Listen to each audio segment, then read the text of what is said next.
नमस्कार दोस्तों, स्वागत है यूट्यूब चैनल में एसएफ और आज इस वीडियो में हम बात करने वाले हैं कि इंडक्शन मोटर को फॉरवर्ड और रिवर्स कैसे स्टार्ट करते हैं। तो इसकी वायरिंग के बारे में बात करेंगे, पावर वायरिंग की, और साथ ही साथ इसकी कंट्रोल वायरिंग कैसे करते हैं।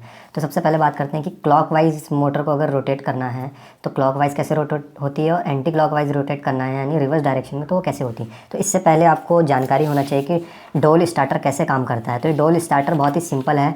MC 3 फेज सप्लाई से इंडक्शन मोटर चलती है, क्योंकि इसमें 3 वाइंडिंग होती है, तो ये 3 फेज इंडक्शन मोटर होती है। तो 3 फेज सप्लाई RYB। अब ये MCB से यहाँ पे सीधा डायरेक्ट सप्लाई दे दी है और ये कॉन्टेक्टर में दे दी है सप्लाई। कॉन्टेक्टर के बाद ओवरलोड रिले लगाया हुआ है और ओवरलोड रिले के बाद सीधा ये सप्लाई मोटर की वाइंडिंग UVW में दे दिया है। तो डोल स्टार्टर कुछ इस तरीके से काम करता है। अब मोटर को अगर मान लीजिए कि इस तरीके की वायरिंग में मोटर क्लॉकवाइज डायरेक्शन में अगर रोटेट कर रही है, तो अब इसको एंटी क्लॉकवाइज डायरेक्शन में अगर रोटेट करना है तो क्या करेंगे। तो होता क्या है दोस्तों, ये जो 3 फेज़ की सप्लाई है RYB, इसमें किसी भी इंस्टेंट पे अगर देखा जाए तो हर 2 फेज़ में वोल्टेज आ रहा होता है। सपोज़ कीजिए कोई इंस्टेंट ले लीजिए, तो उसमें होता क्या है, R और Y में फेज़ आ रहा होगा और B में फेज़ नहीं आ रहा होता। ये रिटर्न करंट के लिए काम करता है उस दौरान। ऐसे ही किसी इंस्टेंट पे ले लीजिए कि Y और B में वोल्टेज आ रहा है और R में वोल्टेज नहीं आ रहा, इसीलिए 440 वोल्ट इसमें आता है। और कहने का मतलब यह है कि 3 फेज़ सप्लाई में हर समय कोई ना कोई एक फेज़ करंट का रिटर्न पाथ रहता है, चाहे वो R हो या Y हो या B हो, तो ये कॉम्बिनेशन चलता रहता है। अब बात कर लेते हैं इस वायरिंग में। सपोज़ कीजिए कि मोटर क्लॉकवाइज डायरेक्शन में रोटेट करी, अब इसे एंटी क्लॉकवाइज डायरेक्शन में रोटेट करना है। तो मोटर में जो करंट जा रहा है, वोल्टेज जा रहा है, तो उसको भी रिवर्स करना पड़ेगा। तो रिवर्स करने के लिए हम जो मोटर पे ये UVW जो सप्लाई आ रही है, यहाँ पे B आ रही है, यहाँ Y आ रही है, यहाँ पे R आ रही है, तो इनमें से किन्हीं दो फेज़ को रिवर्स करना पड़ेगा। तो रिवर्स करने के लिए हमने इस डायग्राम में दिखाया हुआ इसकी वायरिंग कैसे करी गई है। तो ये डायग्राम बिल्कुल वैसे ही था। अब इसमें क्या हुआ है कि फॉरवर्ड डायरेक्शन में ये वाला कॉन्टेक्टर जब ऑन होगा तो इसमें सप्लाई ऊपर से क्या आ रही है, BYR, वही सप्लाई आगे यहाँ पे जा रही है और फिर इसके बाद ये ओवरलोड रिले में जा रही है और मोटर क्लॉकवाइज डायरेक्शन में रोटेट कर रही है। और जब ये कॉन्टेक्टर ऑन होगा तो हमने इसमें करा क्या है, हमने केवल 2 फेज़ को चेंज कर दिया है। जो फेज़ यहाँ पे B आ रहा था उसकी जगह हमने R कर दिया है, और यहाँ पे R आ रहा था तो उसकी जगह हमने यहाँ पे B कर दिया है। तो इसमें से ऐसा नहीं है कि 2 फेज़ इधर ये B और R ही को चेंज करना है, इसमें हम Y और R को भी चेंज कर सकते हैं और Y और B को भी चेंज कर सकते हैं। तो किन्हीं 2 फेज़ को बस चेंज करना है। तो यहाँ पे हमने B और R को चेंज कर दिया, यानी R और B कर दिया है। तो अब यहाँ से जो सप्लाई आएगी तो इसको हमने कनेक्ट कर दिया है R से, और यहाँ इसको कनेक्ट कर दिया B से, और Y को तो Y ही रहने दिया है। जब ये वाला कॉन्टेक्टर ऑन होगा तो ये जो सप्लाई है ये यहाँ पे ये कॉन्टेक्ट क्लोज हो जाएंगे और ये सप्लाई डायरेक्ट मोटर को मिल जाएगी। और उस समय पे ये यहाँ पे जो B फेज़ मिल रहा था जब ये कॉन्टेक्टर ऑन होता है, यहाँ R हो जाएगा और यहाँ पे R की जगह B हो जाएगा, तो मोटर रिवर्स डायरेक्शन में रन करने लगेगी। ये तो हो गया इसका सिंपल सा प्रोसेस।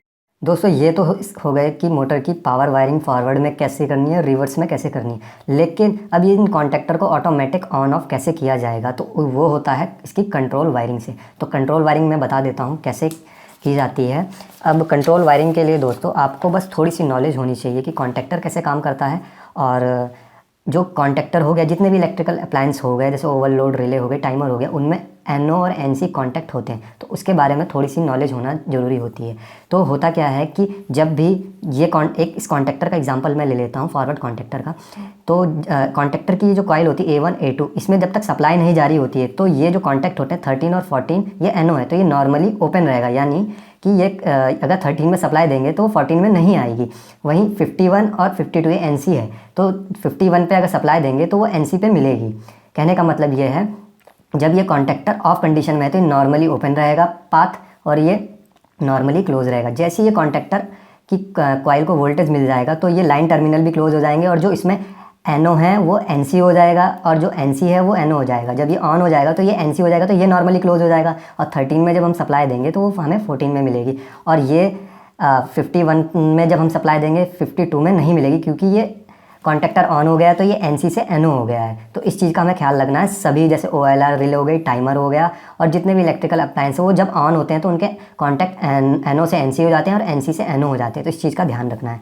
तो अब हम सबसे पहले इसमें कंट्रोल वायरिंग समझेंगे कि सबसे पहले अगर हमने बटन कुछ इस तरीके से हमें क्रिएट करना है, पुश बटन का यूज़ करना है उसमें, कि हमने फॉरवर्ड पुश बटन दबाया तो हमारा ये वाला कॉन्टैक्टर ऑन हो गया, रिवर्स पुश बटन दबाया मोटर को रिवर्स घुमाने के लिए तो हमारा ये वाला कॉन्टैक्टर ऑन हो गया। तो ये करना कैसे है, अब हमने करना क्या है, जो एक फ़ेज़ है हमें एक फ़ेज़ लेना है।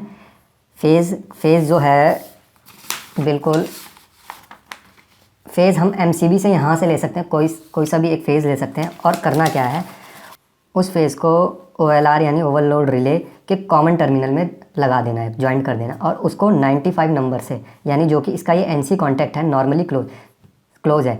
अब ये ओवरलोड रिले से क्यों कनेक्ट करना है, वो इसलिए कि ओवरलोड रिले क्या करती है, अगर इसमें हमने करंट सेट कर रखा है, मान लीजिए 20 एम्पियर, अगर उससे ज़्यादा मोटर करंट लेगी या कुछ रीज़न की वजह से फूक ना जाए, तो ये ओवरलोड रिले हमारी ट्रिप कर जाएगी। तो ट्रिप कर जाएगी तो ये जो हमारा NC कॉन्टैक्ट है ये NO हो जाएगा, और NO है तो NC हो जाएगा। तो इसीलिए जब तक ये रन कर रही है तो सप्लाई यहाँ से पास होती रहेगी। तो हमने यहाँ से फ़ेज़ लिया है, ये कॉमन में दे दिया है, और इसके NC टर्मिनल 95 से पास किया है।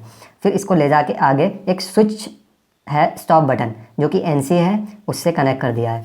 अब ये सप्लाई यहाँ पे आगे हमने एक फॉरवर्ड पुश बटन लिया है, जो कि NO है, नॉर्मली ओपन है, उससे कनेक्ट कर दिया है। अब हमें क्या करना है, ये इस पुश बटन की सप्लाई को हमें इस कॉन्टैक्टर की कॉइल में देना, ताकि ये कॉन्टैक्टर ऑन होगा जभी तो ये कॉन्टैक्टर आगे सप्लाई देगा मोटर को रिवर्स डायरेक्शन में रन करने के लिए। तो हमने क्या करा है कि यहाँ से ये जो सप्लाई है आगे ले जाके अब ये रिवर्स कॉन्टैक्टर के NC से पास करिए। NC से यानी NC से इसलिए पास कर रहे हैं कि जब ये कॉन्टैक्टर ऑफ कंडीशन में, जब तक ये ऑफ रहेगा तब तक ये रन करेगा। तो इसीलिए हमने इसके NC टर्मिनल से पास किया है कि जब तक ये ऑफ रहेगा तो ये करंट यहाँ से आगे जाता रहेगा। अब इसी को क्या बोलते हैं, इंटरलॉकिंग बोलते हैं। इंटरलॉकिंग में ये होता है कि इसके NC से करंट हमने पास किया है, तो ये रिवर्स कॉन्टैक्टर किसी भी हालत में ऑन नहीं होगा जब तक ये फॉरवर्ड वाला कॉन्टैक्टर ऑन हो रखा है। और अगर रिवर्स वाला कॉन्टैक्टर ऑन हो रखा है तो फॉरवर्ड वाला कॉन्टैक्टर किसी भी कंडीशन में ऑन नहीं होगा। इसीलिए अब ये रिवर्स कॉन्टैक्टर के NC टर्मिनल से हम करंट पास कर रहे हैं। जब तक ये ऑफ है तो ये सप्लाई आगे जाने देगा यहाँ से, और यहाँ से ये सप्लाई हमने उठा के फॉरवर्ड कॉन्टैक्टर की कॉइल में दे दिया। अब जब कॉइल में दे दिया, यहाँ से हमने फिर इसको न्यूट्रल कनेक्ट कर दिया A2 टर्मिनल को। अब करते क्या है, इसको रन करते हैं। अब यहाँ से सप्लाई आ रही है, ओवरलोड रिले काम कर रही है, मोटर ज़्यादा करंट नहीं ले रही है, तो डायरेक्ट यहाँ से सप्लाई मिलती रहेगी। स्टॉप बटन इसलिए यूज़ कर रहे हैं कि मोटर को मतलब कंप्लीट प्रोसेस को स्टॉप कर सकें। अब करंट यहाँ पे आ जाएगा, करंट यहाँ तक पहुँचा, हमने फॉरवर्ड पुश बटन दबाया, तो फॉरवर्ड पुश बटन दबाया तो सप्लाई आगे जाएगी। सप्लाई यहाँ से होते हुए डायरेक्ट ये NC है इसलिए पास हो जाएगी, और यहाँ से फॉरवर्ड कॉन्टैक्टर की कॉइल में मिल जाएगी, और ये कॉन्टैक्टर क्लोज हो जाएंगे तो इसके लाइन टर्मिनल ऑन हो जाएंगे, तो सप्लाई आगे मोटर को मिलने लगेगी। लेकिन जैसे ही हम इसको रिलीज़ करेंगे तो सप्लाई कट हो जाएगी। तो इसके लिए हम क्या करते हैं, होल्डिंग का यूज़ करते हैं। होल्डिंग कैसे करते हैं, होल्डिंग हमने क्या करा हुआ है, ये जो स्विच है इसके पैरेलल हम क्या करेंगे, इस फॉरवर्ड कॉन्टैक्टर के NO टर्मिनल यानी 13 और 14 को कनेक्ट कर देंगे, ताकि जब ये स्विच है फॉरवर्ड वाला हट भी जाएगा तो सप्लाई हमारी जो यहाँ से जा रही थी वो अब क्या होगी, वो यहाँ से जाएगी। क्योंकि होगा क्या, जब हमने इसे ऑन किया था तो ये कॉन्टैक्टर का जो 13 और 14 वाला टर्मिनल है ये NC हो गया था, NO से NC हो गया था, तो सप्लाई जो 13 में मिल रही थी वो 14 में मिलेगी। और भले ही उसके बाद हमने स्विच रिलीज़ कर दिया तो वो सप्लाई यहाँ से ना जाके, इधर से ना जाके, वो सप्लाई क्या होगी, यहाँ से जाने लगेगी। कैसे, वो सप्लाई ऐसे जाएगी, ऐसे और ऐसे, ऐसे ये पाथ फॉलो करेगी, क्योंकि यहाँ से तो कनेक्शन कट गया, ये पाथ फॉलो करेगी यहाँ से ऐसे।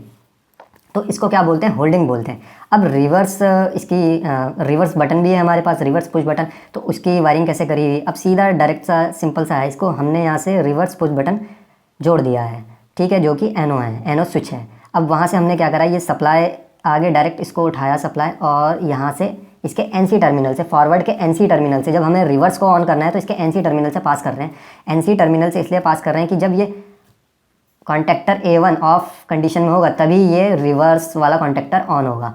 तो इसी को इंटरलॉकिंग बोलते हैं, कि इसके NC से इसको ऑन करना है और इसके NC से इसको ऑन करना है। तो अभी हम रिवर्स का कर रहे हैं, तो हमने यहाँ 52 पे कनेक्ट किया, ये कॉन्टैक्टर ऑफ कंडीशन में होगा तब तो ये आगे सप्लाई जाएगी।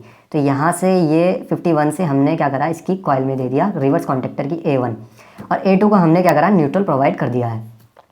अब सिंपल सा है कि अब इसको हमें, अब जब हमने ऑन किया, सप्लाई यहाँ से गई, और ये उस दौरान फॉरवर्ड वाला कॉन्टैक्टर ऑफ था, तो ये सप्लाई आगे मिल जाएगी, NC कॉन्टैक्ट है, और यहाँ से रिवर्स कॉन्टैक्टर की कॉइल को मिल जाएगी, और ये टर्मिनल क्लोज हो जाएंगे और सप्लाई आगे जाने लगेगी।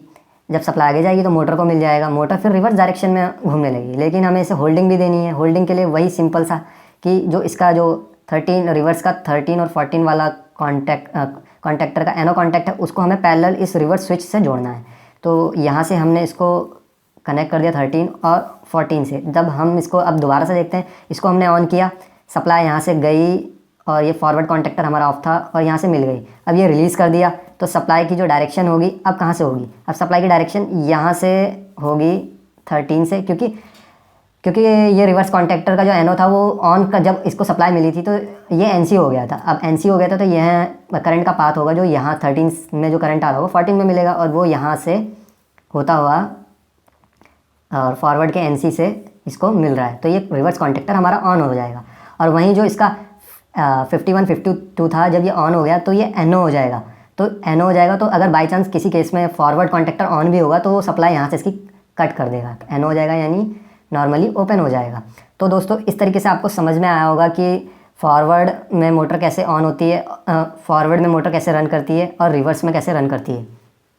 दोस्तों अब देख लेते हैं इसका जो RLC based circuit, electrical based circuit देख लेते हैं, फॉरवर्ड और रिवर्स में मोटर कैसे रन करती है। तो सबसे पहले हमने क्या करा हुआ है, फेज़ लिया हुआ है। फेज़ हमने कोई एक फेज़ ले लिया, ठीक है, और उसको OLR यानी ओवरलोड रिले के NC से कनेक्ट कर दिया और एक स्टॉप स्विच बटन ले लिया है जो कि पूरे प्रोसेस को ऑफ करेगा। मतलब मोटर अगर फॉरवर्ड में भी रन कर रही है या रिवर्स में रन कर रही है तो उसके लिए स्टॉप पुश बटन हमने यूज़ करा है जो कि कॉन्टैक्ट डायरेक्ट कट कर देगी सप्लाई करंट का। फिर उसके बाद हमने डायरेक्ट यहाँ से ले जाके इसको क्या करा है, NO स्विच है जो कि फॉरवर्ड पुश बटन है, यहाँ से हम मोटर को फॉरवर्ड रन करेंगे तो ये नॉर्मली ओपन है। उसके साथ हमने क्या करा है, होल्डिंग दे दी है। होल्डिंग क्या दे दी है, जो ये कॉन्टैक्टर है इसका एनो कॉन्टैक्टर, इसको यहाँ पे हमने पैरेलल कनेक्ट कर दिया है। अब आगे ले जाके इसके NC कॉन्टैक्ट से, यानी NC कॉन्टैक्ट किसका है, ये रिवर्स कॉन्टैक्टर का है, यानी रिवर्स कॉन्टैक्टर के NC से ये करंट हमने पास किया है, यानी ये 51 है और ये 52 है। तो जब ये रिवर्स कॉन्टैक्टर ऑफ कंडीशन में होगा तभी आगे सप्लाई जाने देगा। फिर उसके बाद यही सप्लाई हमने फॉरवर्ड कॉन्टैक्टर के A1 और A2 टर्मिनल यानी इस कॉइल में दे दिया है जो कॉन्टैक्टर को ऑन करता है और लास्ट में इसको न्यूट्रल प्रोवाइड कर दिया है। अब हमने इसको क्या करा है कि ये इसका NC टर्मिनल रिवर्स कॉन्टैक्टर का यहाँ से सप्लाई दिया है फॉरवर्ड कॉन्टैक्टर को ऑन करने के लिए। तो इसको हम क्या बोलते हैं, इंटरलॉकिंग बोलते हैं कि अगर रिवर्स कॉन्टैक्टर ऑन है तो ये वाला कॉन्टैक्टर की सप्लाई कट हो जाएगी क्योंकि फिर ये NO हो जाएगा। वैसे ही फिर हम यहाँ पे देखते हैं, यहाँ पे भी हमने क्या करा है, NO स्विच ले लिया रिवर्स के लिए ताकि रिवर्स में मोटर को रन कर सकें और साथ में उसी कॉन्टैक्टर के 13 और 14 रिवर्स कॉन्टैक्टर के NO टर्मिनल ले लिया होल्डिंग के लिए, क्योंकि जब ये स्विच रिलीज़ हो जाएगा तो सप्लाई फिर यहाँ से कंटिन्यू मिलती रहेगी क्योंकि एक बार कॉन्टैक्टर ऑन हो गया तो उसका ये NO टर्मिनल NC हो जाएगा, ये सप्लाई यहाँ से देता रहेगा। और हमने क्या करा, फॉरवर्ड वाले कॉन्टैक्टर के NC टर्मिनल से यानी 51 और 52 से ये इसको रिवर्स कॉन्टैक्टर की कॉइल को सप्लाई दी है कि ने किसी भी हालत में अगर फॉरवर्ड कॉन्टैक्टर ऑन होगा किसी भी कंडीशन में तो रिवर्स कॉन्टैक्टर चलेगा ही नहीं, चाहे जितना रिवर्स का पुश बटन ऑन करते रहिए, क्योंकि ये यहाँ से सप्लाई कट कर देगा क्योंकि इसके रिवर्स NC से हमने इसके कॉइल को सप्लाई दी है। तो इसको इंटरलॉकिंग बोलते हैं। यहाँ पे रिवर्स कॉन्टैक्टर का NC लिया हुआ है या फॉरवर्ड कॉन्टैक्टर का NC लिया हुआ है और आगे रिवर्स कॉन्टैक्टर के कॉइल में हमने सप्लाई दे दी है। तो ये तो हो गया इसका RLC बेस्ड सर्किट। और अगर मान लीजिए तो सिंपल हो गया कि डोल स्टार्टर, डायरेक्ट ऑनलाइन स्टार्टर, तो ऐसे क्या हम स्टार डेल्टा स्टार्टर की वायरिंग में भी मोटर को रिवर्स या फॉरवर्ड ऑन कर सकते हैं? बिल्कुल कर सकते हैं। अब सपोज़ कीजिए कि ये जो सर्किट है स्टार डेल्टा स्टार्टर का है। अब मान लीजिए कि जो मोटर है, मोटर की जो वायरिंग है वो इस कंडीशन में क्लॉकवाइज डायरेक्शन में मोटर हमारी रन कर रही है इस कंडीशन में। तो बस हमें करना क्या है कि अगर हमें मोटर का कोई ऐसा ऑपरेशन आ जाता है कि मोटर को रिवर्स घुमाना है यानी एंटी क्लॉकवाइज डायरेक्शन में, तो हमें किन्हीं दो फेज़ को जो मोटर को मिल रहे हैं यहाँ से, इनको हमें चेंज करना होगा। मतलब इस कॉन्टैक्टर की वायरिंग को बस थोड़ा सा चेंज करना होगा। तो हम क्या करेंगे, मान लीजिए कि हमने यहाँ पे Y और B, इस केस में हम Y और B फेज़ को चेंज कर रहे हैं। तो हम क्या करेंगे, यहाँ पे क्या आ रहा है, Y आ रहा है और यहाँ पे B आ रहा है, तो हम क्या करेंगे, यहाँ पे B दे देंगे इस वाले टर्मिनल में और इधर हमें Y मिल जाएगा। तो इसकी बस जस्ट वायरिंग चेंज करनी है और हमारी मोटर को B की जगह Y मिलेगा और Y की जगह B मिलेगा। तो इसलिए हमारी मोटर क्या होगी, रिवर्स डायरेक्शन यानी एंटी क्लॉकवाइज डायरेक्शन में रोटेट करने लगेगी। तो दोस्तों आशा करता हूँ कि मैं इसमें आपको समझा पाया हूँगा कि मोटर को रिवर्स डायरेक्शन में कैसे रन करना है और फॉरवर्ड डायरेक्शन में कैसे रन करना है, और उसका कंट्रोलिंग डायग्राम भी मैं समझाने की कोशिश करी है। और वीडियो अगर आपको अच्छा लगा हो तो लाइक और शेयर करना ना भूलिए और चैनल को ज़रूर सब्सक्राइब कर लेना ऐसे ही इंटरेस्टिंग इलेक्ट्रिकल वीडियो देखने के लिए। और वीडियो देखने के लिए धन्यवाद।